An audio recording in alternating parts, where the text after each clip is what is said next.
الوفاء بشتى الصور، أحب الوفي الأمين الأغر، فأهل الوفاء كلون السحاب.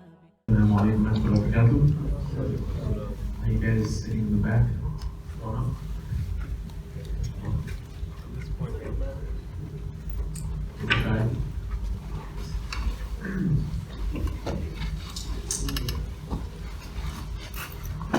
Alright. Since we have I think 20 people, can we get everybody's names really quick? Just kind of mention your names really quick. Sayyid Omar. Do you know Muhammad Baghdadi? That's your brother? Yeah. Wow, good stuff. Alright. Amy? Alright. My name is Hassan Ibrahim. Hassan Ibrahim. Tasneem. Tasneem. Shahadullah. Mohammed. Adam Sabah. Adam Sabah. I think I know you too. Heard your name. Mahi. Mahi? Abdul Rahman. Abdurrahman. And sisters? Who was it? Fahid. Hassan? Okay, mashallah. So I know some of you guys, alhamdulillah. Jazakallah khair is a really good topic today. Obviously we need like multiple discussions here. My goal is to, Bismillah, first of all, Bismillah, alhamdulillah, wa salatu wa salam ala rasulillah wa ala alihi wa sahbihi ajma'in. Rabbi shrah li sadri wa yassir li amri wahlul 'uqdatam min lisani yafqahu qawli. The reason I got your names is on my drive here, I've just taken about the Prophet sallallahu alaihi wasallam. And obviously the title is Qualities of the Prophet Muhammad. But my key goal here is to kind of give you all, regardless of whether you're in leadership roles, whether you're about to get married, whether you're already married, maybe some of you are, maybe you're running an MSA, or in any way you can think of, all of us can benefit hopefully from the personality of the Prophet ﷺ. And so one of the things that he was great at, and that's one of the things that I think is missing nowadays with the hyped up speeches and lectures that we go to, is the speaker doesn't really know you, right? We get the motivation, but then once the speaker leaves, it's back to normal, right? Back to whatever we gained from that talk. So I wanted to kind of just implement exactly what the Prophet used to do. He would know his community very well by name, to the point that, does anyone know of an incident where a person went missing and the Prophet even remembered that person? Can you think of a few incidents like that? Yeah. So when there was a servant or something that passed away, and they told the Prophet they didn't want to disturb him with their funeral. Right, so that was the lady that used to clean the masjid. So a lot of times when we go to the masjid, the focus is on the speeches, the lectures, and the people who are running the show, right? But rarely we ever say salam to the person that cleans up the masjid. And this person passed away, and the Prophet remembered who this was, and he was not happy that they buried her without him knowing about it. And then he went to her grave and made dua for her. And we know that this was a person of Jannah because they took care of the masjid, right? So it wasn't just the 10 people that the Prophet guaranteed Jannah for, but there's many other people like that who were no names, but they were actually given Jannah because they were special in the eyes of Allah subhanahu wa ta'ala. So the Prophet never limited anyone, and always looked at people's talents, and even a blind person in his community had a role to play. So this is very important for all of us who are working in dawah work and as leaders, is to make sure that we implement the prophetic qualities directly in our dawah work, in our leadership. One of the ways, for example, that you can connect with not having any fear other than the fear of Allah subhanahu wa ta'ala when you're doing good. Because you are trying to promote Islam, like on my way in, I was like, should I wear my hat or topi or not, right? But then I'm like, hey, let's keep walk the talk, right?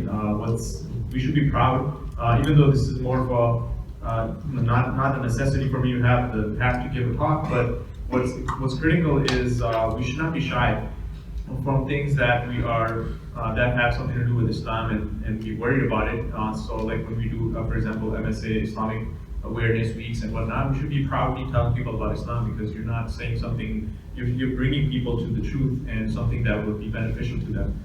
So what happened is, anyone knows of the man named Warith ibn Harith? Gharib ibn Harith.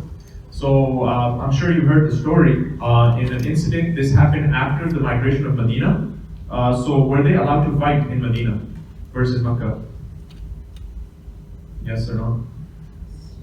So yeah, they could defend themselves and they could be in armed conflict. But in Makkah, they were not allowed to do that, right? And that was a building of their character, and this was something they had to be patient with. But then after Medina, things changed. So in this incident, there was a life threat to the Prophet ﷺ, and this man basically saw the Prophet sleeping under a tree, and he had hung his sword up on the branch of the tree. And when this man walked up, he grabbed the sword and he said, and the Prophet woke up and he said, "Who's gonna save you from me today?"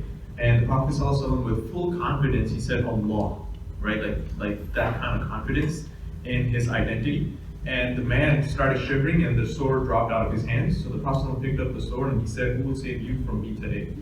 And the man said, "Oh Prophet, be easygoing," meaning that yes, you can take revenge. You can actually, even if he was to be killed right now, there's really in a conflict situation like this, there is nobody to blame because this is literally self-defense and you're about to kill a person, right? And this is that's why I mentioned this in Medina. So how does the Prophet ﷺ respond? What was his priority? To take revenge? He took the opportunity to give dawah. He said, "So say la ilaha illallah, and that there's only one God, and that I am the messenger of Allah. Do you believe in that?" And you would expect the same happy ending that the man would say, "Ashhadu la ilaha illallah wa ashhadu anna Rasulullah," and accept Islam. Guess what? He did it, and so the Prophet let him go. And then as the man left, he actually accepted Islam after, because he didn't want to say la ilaha illallah Muhammad Rasulullah under pressure. Again, great story to show people that it was never about compulsion and forcing Islam down people. And whenever they said, thanks for the message. By the way, Gharib did say to the Prophet that after this day I will not fight with you guys, but I don't want to accept the message. But I won't fight you guys, and I would make sure that I'm not involved in anything that's against you guys.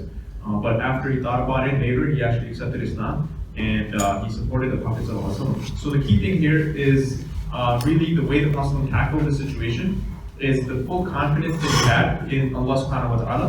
And when he trusted Allah subhanahu wa ta'ala, he was protected by it. Can someone think of other incidents where people were worried, but the Prophet was calm and he knew that Allah will take care of them? Because that was like a common theme, right? That's the character of the Prophet. Yeah. In the cave? Yeah, perfect example, right? The Prophet is in the cave, and Abu Bakr is really not doing too well because he was worried about the life of the Prophet, not worried about himself being killed. And we know the story. By the way, in Sirah, there are stories where we can drive lessons from, and the scholars of Sirah, they are more relaxed on the authenticity of the hadith. So even if some hadith is weak, we can take benefits from it, but when it comes to muhaddith, the actual deriving of rules and stuff, then we have to be more careful. So in this story, the Prophet was sleeping and his head was on the lap of Abu Bakr, and a snake/scorpion came out of a hole and was about to bite the Prophet. So he put his foot to cover up that hole and was in severe pain because he was being bit by this animal. And Abu Bakr started crying out of pain. And as the tear dropped on the Prophet ﷺ, he woke up and he recognized what happened. But the point was when Abu Bakr was worried when these people are about to see that the Prophet and Abu Bakr are in the cave, and all they had to do was just look down and they would see them. Prophet ﷺ said, "Oh Abu Bakr, what would you think of two people who the third of them is Allah himself?" Right? So that was his conviction. He was calm. It's Suraqah ibn Malik. Everyone knows about that person. When this man came and Abu Bakr was literally the Prophet was walking and he would go up in front and behind him and he just pacing back and forth. You could see he's stressed out, right? So he goes behind the Prophet and he sees a man approaching quickly towards the Prophet and the Prophet never looks back. He's calm, right? It tells you his confidence that Allah is with them. And so eventually Suraqah catches up with them. And by the miracle of Allah subhanahu wa ta'ala, many miracles like that happened. The horse started sinking and you got back up, it would start doing the same thing. And so Suraqah realized right away that this man is being protected by higher power. The key lesson here though is the Prophet ﷺ, when you do dawah, That's the only way you get protection of Allah. When you drop the dawah work, that's when problems start happening. Many of us think that we're going to be more protected and safe if I don't wear the hijab, if I don't grow the beard, if I'm just blend right in, if I don't tell people about Islam. But the protection of Allah comes because of your dawah. You see the connection in all of these stories. The protection is directly connected to your effort of dawah. And that includes like protection from accidents and other calamities in your life. Allah protects you. That's why the one who preserves the Quran is known as what? What do we call the person who preserves the Quran, memorizes the Quran? The Hafiz. And one of the names of Allah subhanahu wa ta'ala is Al-Hafiz, the one who protects and preserves. So in fact, the one who preserves the Quran is going to be directly protected by Allah subhanahu wa ta'ala. That's one of the biggest benefits of being a Hafiz, is that Allah Himself protects this person, because you're preserving the book of Allah subhanahu wa ta'ala. And so these are the benefits that right away we receive from the characters of the Prophet ﷺ, is that his life was focused on dawah, which is what you guys are trying to do in MSAs, and keep going at it, right? It was never about big numbers. You can see that the Muslims never really were in battle situations where they won, and it's because of their high numbers. All throughout the history, they were the lower in numbers, but what mattered is their iman and their faith and working for justice. So they weren't winning and fighting for any other cause, but to make Allah subhanahu wa ta'ala supreme, for other people to know about who Allah is. So that's one of the qualities that we can learn from as leaders, and I think that's very relevant to you guys as MSA people. Another thing is what we're doing right now is this should be something that you're doing all the time, and looking at the life of Prophet and taking lessons and seeing how you change yourself for the better because of those qualities. Because Allah subhanahu wa ta'ala says in the Quran, لَقَدْ كَانَ لَكُمْ فِي رَسُولِ اللَّهِ أُسْوَةٌ حَسَنَةٌ لِمَنْ كَانَ يَرْجُو اللَّهَ وَالْيَوْمَ الْآخِرَ وَذَكَرَ اللَّهَ كَثِيرًا. There has certainly been for you in the Messenger of Allah sallallahu alaihi wasallam the best of examples, the best of role models is the Prophet Muhammad, for anyone whose hope is in Allah in the last day and they remember Allah often. So without the Prophet sallallahu alaihi wasallam, if you remove him out of the picture, you can never really know who Allah is. Because there are certain Muslims who say, I'm just going to follow what's in the Quran and I don't really want to read the Hadith, right? And every family member probably has individuals like that, where Allah says all throughout the Quran, Ati'u Allah wa Ati'u Rasul. He always connects the worshipping and the obedience of Allah to the obedience of the Prophet sallallahu alaihi wasallam. So the Quran itself cannot be understood unless you know who the Prophet is. And that's the biggest reason people that are attacking Islam are only focusing on verses of the Quran, but they remove the seerah behind it, the story behind it. When they bring up the verses about battle, if any normal human being was to be explained where this verse was revealed and what was going on, they would right away, be on the side of the Muslims. They would say, yeah, that makes sense, because this is pretty normal behavior. But they will pluck out verses where there's no context given. And Muslims fall into this as well. So, for example, how many of you guys knew about this verse and the incident behind it? And then, but once you learn about the incident, you have so much respect for the Prophet ﷺ and the message of Islam itself. So this is the ayah I'm going to recite. Where is this ayah from?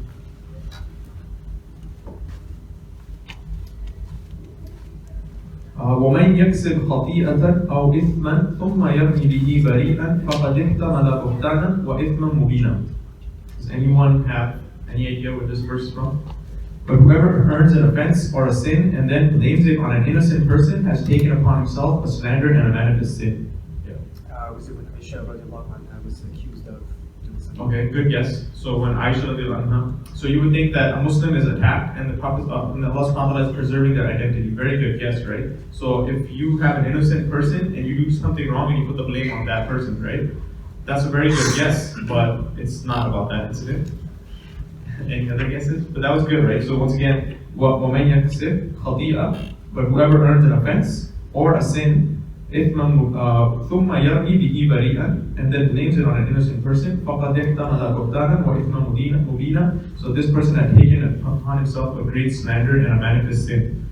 This is actually talking about in a man by the name of, the reason I'm mentioning this is, look how critical it is to know the context and when the verse was revealed, so that it shows you and gives you power when you talk to people about the Quran, because you're so confident and you're so amazed by these incidents.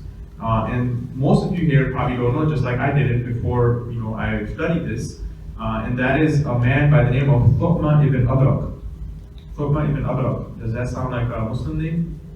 So this was it was a Muslim who actually stole from a Jewish person in Medina an armor, and then when he was caught, he blamed it on the Jewish person. That he blamed his he didn't steal it from that particular Jew, but he stole from someone, and when he was caught, he blamed it on the Jewish person.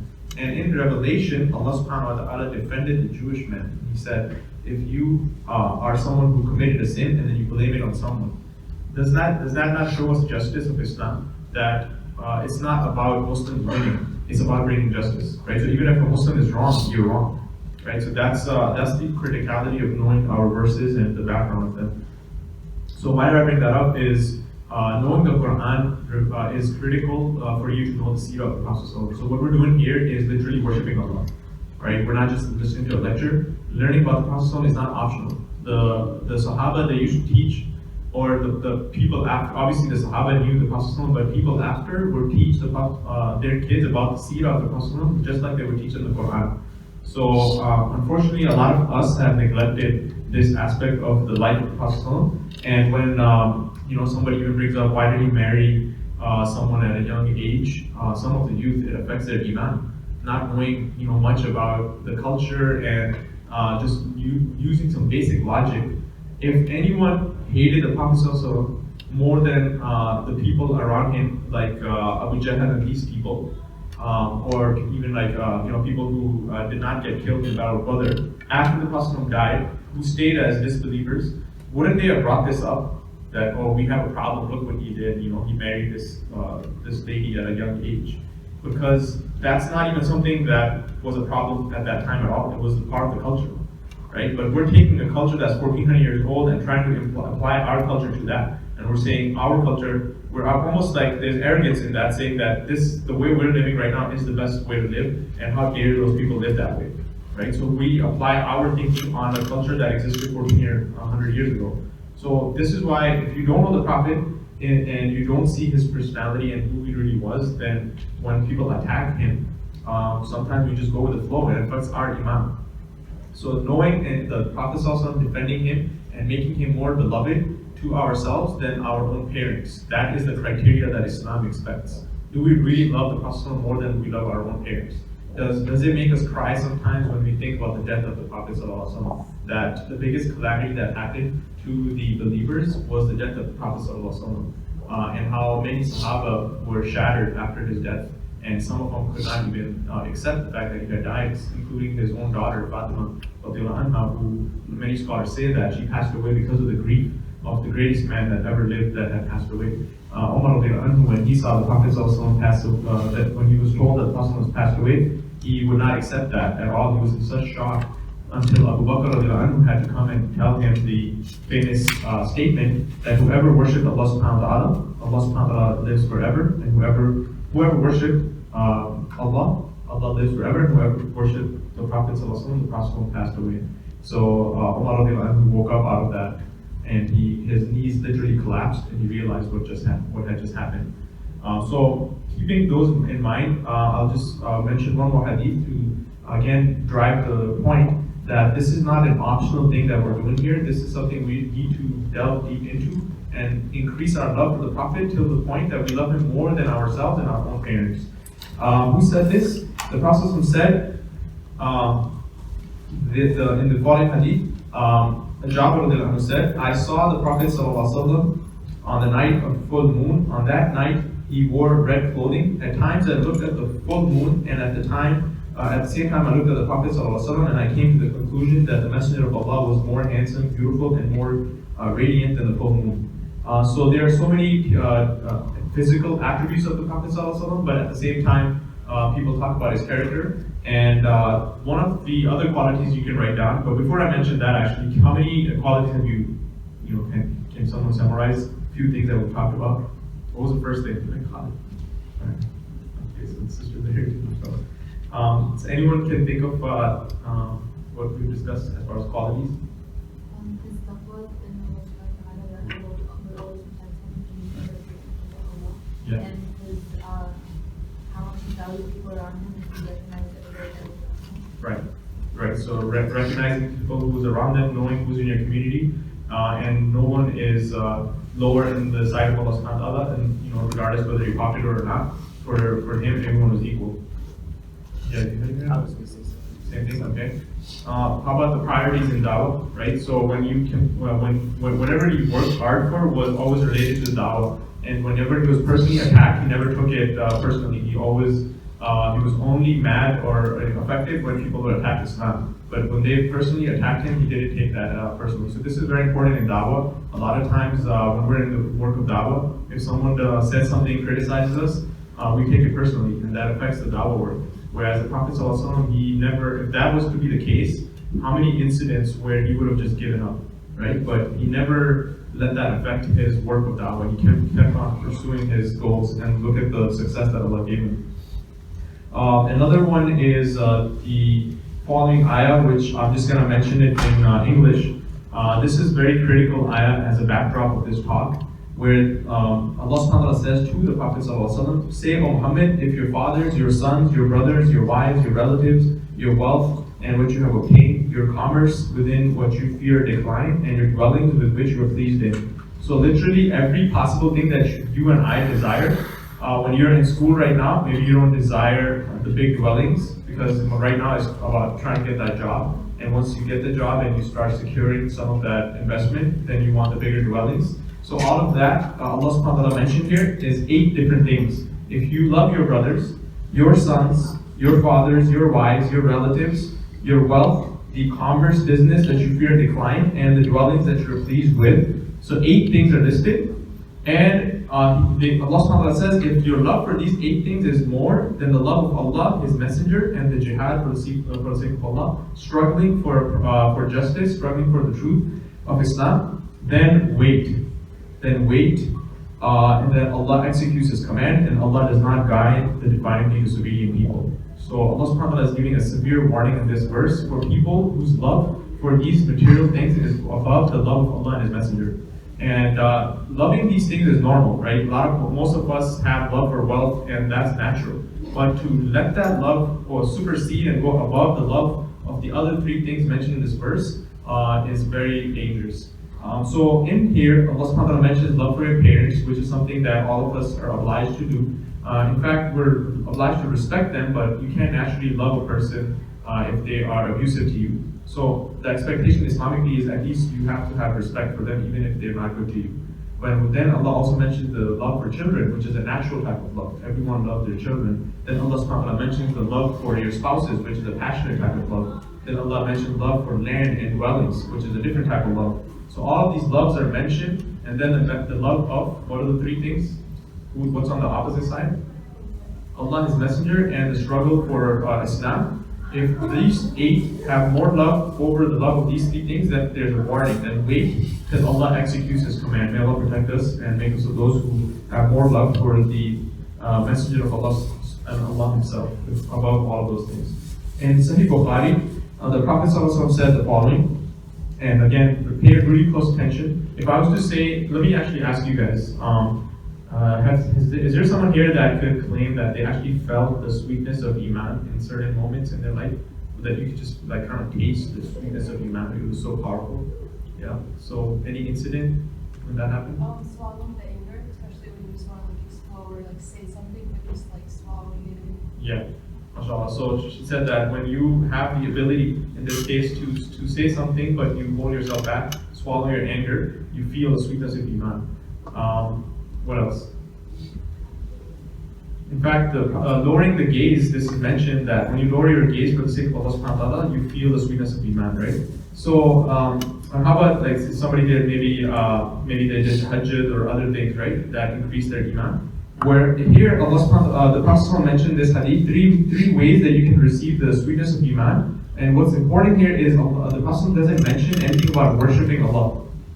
Because before you even go into Salah and fasting and tahajjud, you have to focus on these qualities. So the Prophet said there are 3 qualities. Whoever has them will taste the sweetness of Iman. Number 1, loving Allah and His Messenger above everything else. If you can do that, that's when you really feel the sweetness of Iman. So a lot of us maybe are doing our acts of worship, but if we don't love Allah and His Messenger above everything else, then you will not feel that sweetness of Iman. Number two is loving someone only for the sake of Allah subhanahu wa ta'ala and hating to go back to disbelief after Allah has saved us from the hellfire. So may Allah make of those who feel this sweetness of Iman by loving the Prophets also. Alright, so I wanted to give you guys a few more examples of his qualities. Here's an incident that would really help people who are going to get married. And if you want to save your marriage, I think this particular example will really hit home. And those of you who might have known of friends who were married and then got divorced, and this whole thing about people not having successful relationships nowadays, and a lot of problems, divorces, all that. Look at the way the Prophet handled the situation when there was problems in his own family life. And I think there's a lot of lessons here for parents, for the spouses themselves, and for the husband and wife when disagreements do happen. How do you deal with those situations? So everyone knows Surah Tahrim? Anyone memorize Surah Tahrim? So what does Surah Tahrim start off with? What happens in this surah? Basically, is talking about an incident where the Prophet ﷺ was not happy with his wives, and the rumor spread out that the Prophet has divorced his wives. Okay, and who was the wife? Who were the two greatest companions of the Prophet that actually had their daughters as the wives of the Prophet ﷺ? Abu Bakr and Omar, right? So they're both worried, obviously. And so Abu Bakr radiallahu anhu goes to Aisha radiallahu anha, and he is literally like poking her on her chest hard, like, how could you do this? And this is the Prophet of Allah. And she stays quiet. Omar radiallahu anhu goes to who? Who's the daughter of Omar? Hafsa radiallahu anha, who is also the wife of Prophet, and says some pretty mean things, which also is the character, the way that Omar radiallahu anhu was. We don't say that we're going to follow him in this particular example and do the same to our daughters, because you have to understand the situation and the personality of Omar. But the key point here was both the wives, lesson number one, they did not respond back and did not say like what exactly happened and what the argument was and started talking bad about the Prophet Muhammad. What is the lesson here? Is even if your parents come up to you, as much as you love them, but when you are married, there's a secrecy and privacy that's critical as a couple, and you don't go and telling everybody about it, because that would ruin things. Like, you have to work it out. So that's number one. Now what happens, the Prophet actually swore that he would not return to his wife for a whole month, right? And so that's why the rumor spread, and because he was away from his wife, people thought that he divorced his wife.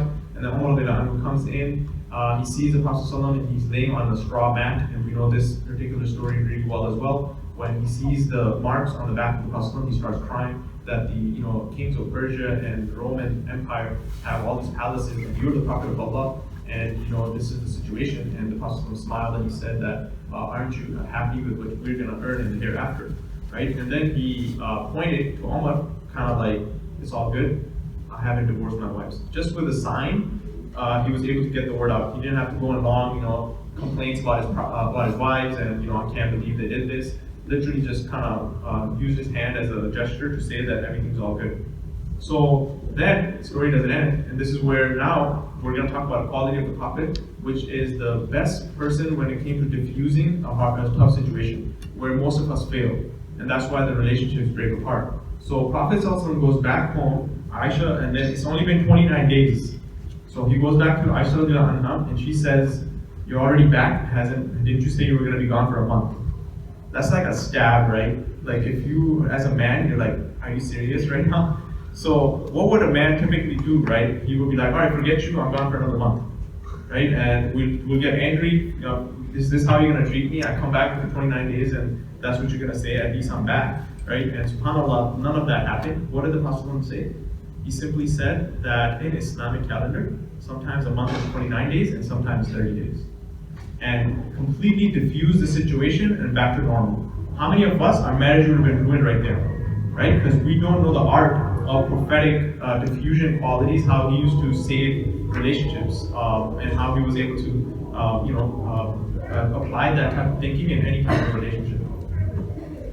Wow, what's going on on the side? So now we learned about four pretty solid qualities. So now, as a married couple, you can learn from this as well. Another thing is for parents, where is the lesson here? When your daughter comes and she's having some issue with a husband, whose side do you take usually as a parent?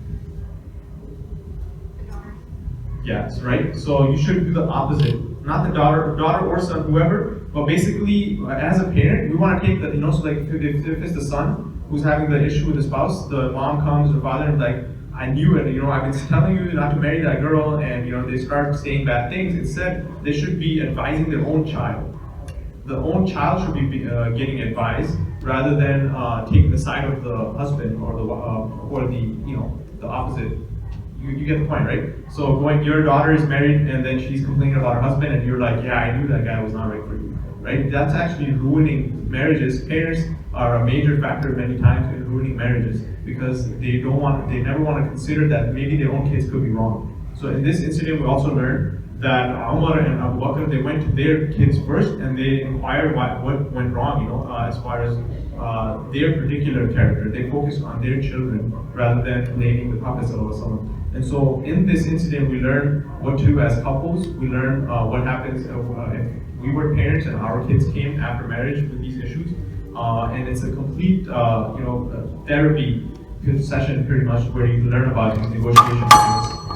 Now, as far as negotiation goes, that's the next quality, is the Prophet was one of the best negotiators. And he never really looked to find ways to overcome other people. And what's the greatest example of that is Sulh al-Hudaybiyah, right? Where the Prophet, when this incident took place in the 6th year of Hijrah, the Prophet ﷺ came with a lot of Muslims to perform Umrah, and the Quraysh basically ended up creating a problem where they basically told you guys have to go back. That could have created a lot of havoc, so eventually they decided on a treaty called Treaty of Sulh al-Hudaybiyah, where the many of the conditions were against the Muslims. And nobody really appreciated that, and except for Abu Bakr radiallahu anhu, who saw the vision of the Prophet ﷺ. But what happened was Omar radiallahu anhu started questioning. He said, how can we accept these conditions where everything seems to be going against us and we came to perform Umrah and they're telling us to go back? And so the Prophet ﷺ stayed quiet, and Omar was very angry. He kept asking, aren't we on the truth? Aren't we the Muslims? Aren't they on the falsehood? So shouldn't we be able to, go ahead and get the situation resolved? And at that point, Allah subhanahu wa ta'ala revealed the surah known as Surah Fath. And in this, Allah subhanahu wa ta'ala declared this peace treaty as the biggest victory that ever happened to the Muslims. Inna fatahna laka fathan mubina. Indeed, we have given you, O Muhammad, a clear conquest. And in fact, Omar came up to the Prophet and the Prophet was not speaking to him. He was quiet, and Omar thought that he's destroyed because he lost his temper against the Prophet and so he was really worried about himself. But in fact, the Prophet was receiving revelation, so he wasn't speaking. And then Omar became one of those companions who got the opportunity to listen to the whole Surah Fath being revealed to him, cover to cover, in this incident. But the key point here was, even when most of the others could not see the power of this Sulh al-Hudaybiyah, the Prophet was able to see it, and because of this, it started at 800 Muslims at the time of Sulh al-Hudaybiyah, to thousands of more Muslims accepting Islam because of this peace treaty. And that's because of his negotiation skills. Can you think of any other negotiation skills that happened in his life, even before he became a prophet? Yes. The one where it's in the black stone. Right. So a bunch of tribes are ready to kill each other, literally, because Kaaba means a lot to them, right? And it's like there was tribes that would be given certain tasks. Some are responsible for the covering of the Kaaba. Some would provide food for the Hujjaj, which is Bani Hashim, which the Prophet was from. So there was a lot of pride going on. And so when it came to who places the black stone, these guys were literally about to kill each other. It was a tribalistic war kind of environment. And the Prophet ﷺ took his own shawl. He was first of all asked to solve this situation, which tells you that even people, he wasn't a prophet, but they knew that this man is trustworthy and he has negotiation skills. So even in our work of da'wah, we have to be very good with negotiation. Sometimes the terms, for example, what's happening on the side, I'm sure you guys can plan for this, right? But you work with it. It requires negotiation. You have to work with it. We're a minority, but slowly you work your way out. So in this situation, he took his own shawl, put it on the floor, and put the black stone on top of it, and then told each one of the leaders of the tribes to lift one corner, so that everyone is taking part in this, situation, and nobody feels left out, right? And so they did that, and then he placed the black stone, and the situation was resolved, right? That's amazing negotiation skills of the Prophet ﷺ. Even if you look at Taif, right? Was that a success? The travel to Taif? No, it wasn't, right? So it was one of the toughest times for the Prophet ﷺ, but he was still, after his uncle passed away, what's he trying to do? Is he trying to just give up or go and start attacking people? Instead, when he went to Taif, he was trying to build relationships, to negotiate, even though it didn't work out in his favor, but it shows you that he was always out there trying to negotiate with people. The biggest example would be the Fatah of Makkah. When he comes back to Makkah, in any normal society, and no injustice, it would be completely valid for him to assassinate all these people that were trying to kill him and did all of these worst horrific things to them. But the Prophet walks in completely calm. No one is killed, to the point where Abu Sufyan is coming to the tent of the Prophet and the companions take out the sword, and the Prophet says, how is this respectful to a leader? This is Abu Sufyan, and you need to show him respect, so bring down your swords. He gives the respect to this person, Abu Sufyan, and then when he comes in, he tells Abu Sufyan that security and peace for you and your family. And Abu Sufyan is not fully convinced, he wants more. And so the Prophet said, don't worry, no one today will be hurt. And so not a single individual was hurt when the victory of Makkah took place. Even the lady Hind, who was Hind again? Yeah, the one who killed Hamza brutally. She said that I was 100% sure I'm on the top of the list of people that are going to be assassinated, very rightfully. And she said a day goes by, nothing happened, and then I'm walking around and all of her is buzzing noises of Muslims in their tents, just making dhikr of Allah subhanahu wa ta'ala and asking for forgiveness for people who have inflicted pain upon them, and just saying, well, Allah guide them. Right? So when she heard that, she went back to the Prophet ﷺ. Even a lady like this, nobody would have the audacity to forgive someone who did something horrific as that. But she had the ability to go to the Prophet ﷺ and say to him that till this day you were the person that I hated the most, and after this day you're the most beloved individual to me. And she accepted Islam. Right? So the worst of enemies of the Prophet ﷺ were able to see the good in him and become Muslims. And the list is so long that it's unbelievable. So I'll end with this quality. Can someone summarize some qualities that we've discussed? So his dawah approach, what was the last one we were talking about? Negotiation skills. What else? Marriage. So like how to have solid relationships and resolve conflicts. And the word that I used was diffusing tough situations. So rather than coming off like my right and your rights, right? Like most of the time among couples, it becomes like my right to do this or my right to do that. He didn't bring up any of that, right? And then this last one is his ability to convert his worst enemies into his best friends. Worst enemies into his best friends. Many times, in a joking manner, when we say Donald Trump, what comes to your mind?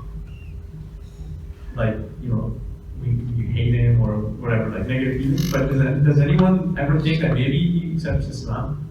Right? Wasn't that, and now let's just be very honest with you. Do you think he will accept Islam? How many of you guys think he will accept Islam? Raise your hand. Nobody, right? Isn't that what was said about someone else in the time of Muslim? Can someone think of someone who said something similar about another man? Yeah. Huh? Omar radiallahu anhu. People said that his donkey would accept Islam before Omar would ever accept Islam. They would be like, no way would Omar accept Islam. And subhanAllah, Omar radiallahu anhu became the greatest companions of the Prophet. The biggest legacy that we have today after the Prophet is Abu Bakr and Omar radiallahu anhu. Right? So he saw good in everybody. We already mentioned that with that lady. But he was even able to see good in Khalid bin Walid after the Battle of Uhud. After 70 of his greatest companions had been killed, including his beloved uncle Hamza, to the death of Hamza, when the Prophet was described, he was crying so much that, when a baby's crying and they start choking on their cry, that's the way the Prophet was crying at the death of Hamza. Yet he had the ability to forgive Khalid bin Walid and see the good in him. And so he tells Walid that I'm amazed that Khalid has not accepted Islam. And so Walid goes back and tells Khalid this, that did you hear what the Prophet is saying? And Khalid said, most likely probably something about assassinating me.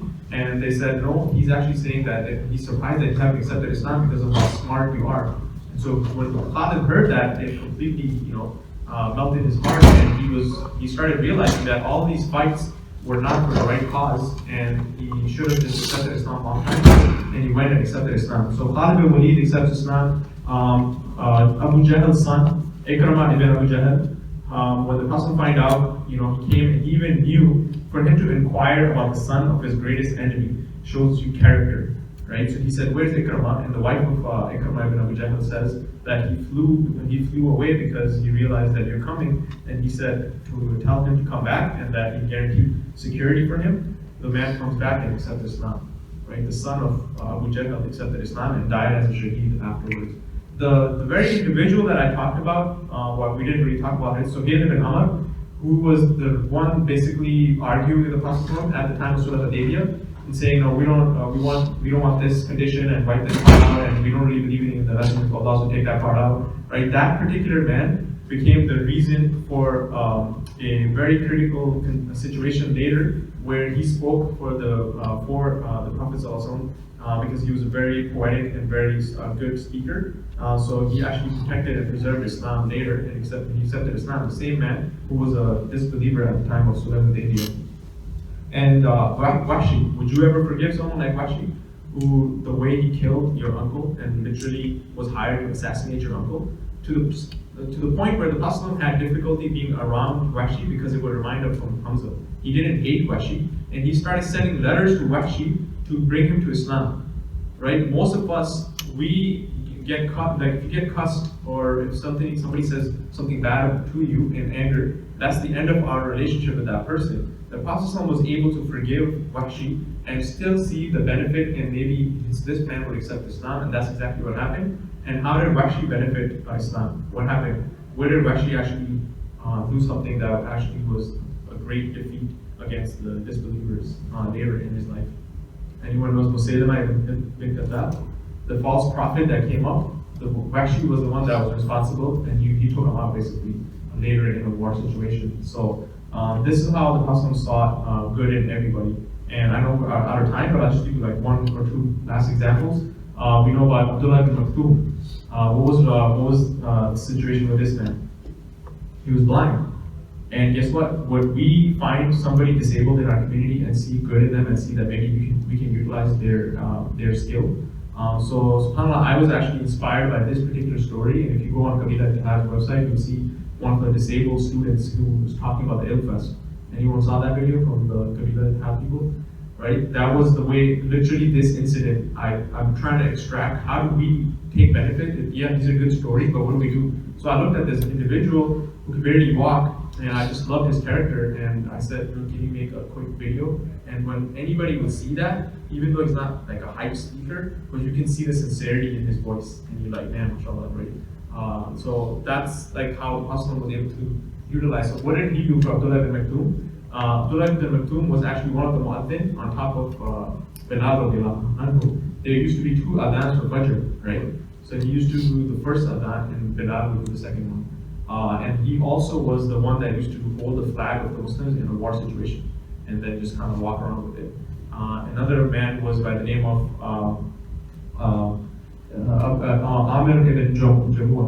Amir ibn Jamua, who used to have a very severe limp. And he came to Prophet and he wanted to get permission to be in a battle. And the Prophet said, Allah, you have a very valid excuse. And so Omar said that, are you going to keep me away from this great reward and possibly being accepted as a shaheed? And so the Prophet allowed him, and he literally died as a shaheed in that battle. And the Prophet said to the people that I saw Amr ibn Jamur going into Jannah without any limbs, and he's in paradise. Right? So everyone had a chance in his community. So may Allah make us of those who take benefit from these beautiful qualities of our beloved Prophet. May Allah help us struggle to make him more beloved to us than even our own parents, even our own selves.